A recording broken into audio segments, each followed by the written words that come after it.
Hi, this is Dirk from B&B Auto Sales. We're going to start up our 78 Blazer here. I hear the fan working. Inside, I'll try kicking. Radio's just static.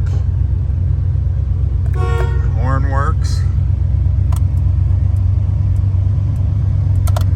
Blinker, I think blinkers work on both sides, just the indicator doesn't. Got a little light in here in our shop. It's a little dark with how our lights are, so there you can see it's got oil pressure. Here's the wipers. They work.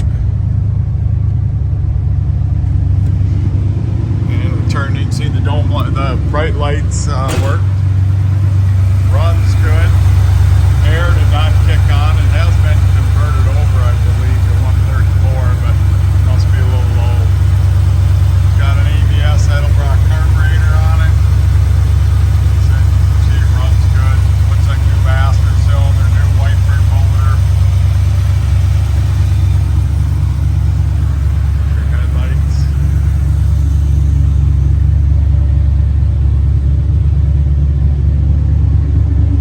And your tail lights and your license plate lights.